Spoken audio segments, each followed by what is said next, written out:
நீங்க பிகினரா இருக்கீங்க, brownie business start பண்ணலாம்னு இருக்கீங்கன்னா நீங்க இந்த மாதிரி டிப்ஸை வந்து ஃபாலோ பண்ணிக்கோங்க. ஃபர்ஸ்ட் இந்த மாதிரி ஒரு 6 inch டின்ல வந்து நான் 1/2 kgக்கு வந்து பேக் பண்ணி எடுத்துக்கிறேன். எடுத்ததுக்கு அப்புறமா 2 சென்டிமீட்டர் கேப்ல வந்து கட் பண்ணி எடுத்துக்கலாம். இப்போ ஃபர்ஸ்ட் இனிஷியல் ஸ்டேஜ் அப்படின்றதுனால ஸ்கேல் யூஸ் பண்ணி மெஷர் பண்ணி எடுத்துக்கலாம். 2 4 6 8 அப்போ உங்களுக்கு வந்து 4 பார்ட்டிஷனாக கிடைக்கும். இப்போ இது நீங்கள் கிடைச்சதுக்கு அப்புறமா இந்த மாதிரி டிவைட் பண்ணி எடுத்துக்கலாம். இந்த மாதிரி நீங்கள் ஸ்ட்ரெயிட்டாக அப்படியே கட் பண்ணிட்டீங்கன்னா உங்களுக்கு கரெக்டான சைஸில் ப்ரௌனி வந்து உங்களுக்கு கிடைச்சிடும்.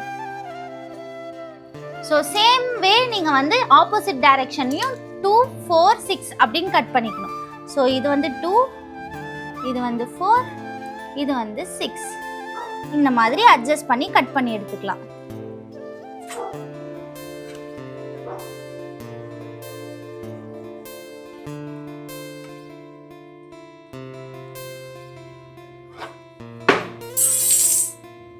அவ்வளவுதான். ஸோ நம்ம ப்ரௌனி கட்டிங் வந்து ரெடி ஆயிடுச்சு. ஸோ இப்போ நீங்கள் வந்து பிஸ்னஸ்க்காக இதை வந்து பாக்ஸில் போட்டு பேக் பண்ணி சேல் பண்ண ஆரம்பிச்சிடலாம். ஸோ இதை பேக் பண்ணுறதுக்கு நான் பேக்கிங் பாக்ஸ் வந்து தனியாக ஒரு கண்டெய்னர் மாதிரி வாங்கியிருக்கேன். அதில் வந்து 2 கண்டெய்னர் யூஸ் பண்ணி நான் பேக் பண்ணி கொடுத்துருவேன். எதனால் 2 கண்டெய்னர் யூஸ் பண்ணுறீங்கன்னு சொல்லி எல்லாரும் கேட்பீங்க.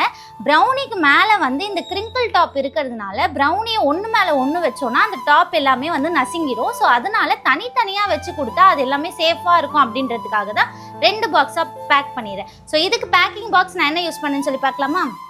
இந்த மாதிரி 2 கண்டெய்னர் யூஸ் பண்ணி தான் நம்ம வந்து பேக் பண்ண போறோம்.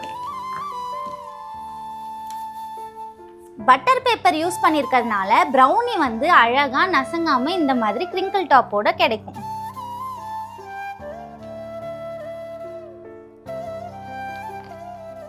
நீங்க ஹோம் பேக்கரா இருக்கீங்க, இல்ல வந்து நீங்க வந்து பிகினரா இருக்கீங்க, இந்த மாதிரி ப்ரௌனி சேல் பண்ண ஸ்டார்ட் பண்ணலாம்னு உங்களுக்கு ஒரு ஐடியா இருக்குன்னா அப்ப கண்டிப்பா இந்த டிப்ஸ் எல்லாமே நீங்க ஃபாலோ பண்ணிக்கோங்க.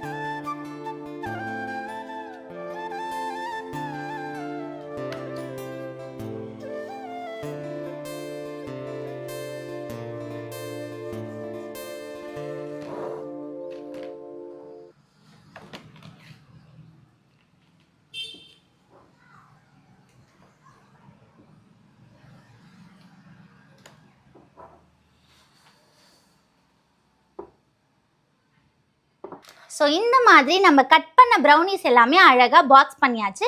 இப்போ இதை நம்ம வெயிட் போட்டு கஸ்டமருக்கு 1/2 kg வர மாதிரி பேக் பண்ணி கொடுத்துட்டோம்னா நம்ம ப்ரௌனி வந்து ரெடி ஆகிடும். நீங்கள் 1/2 kg ப்ரௌனிக்கு மெஷர்மெண்ட்ஸ் தெரியாமல் நிறைய செஞ்சுறீங்க, இல்லை கம்மியாக செஞ்சுறீங்கன்னா நம்மளோட சேனலில் ஆல்ரெடி 1/2 kg ப்ரௌனிக்கு எவ்வளோ இன்க்ரீடியன்ஸ் போடணும் அப்படின்னு சொல்லிட்டு அந்த வீடியோ வந்து டேக் பண்ணுறேன். டிஸ்கிரிப்ஷன் பாக்ஸில் மறக்காமல் செக் பண்ணி பார்த்துக்கோங்க. ஸோ இது வந்து இப்போ சேல் பண்ண ரெடி ஆயிடுச்சு.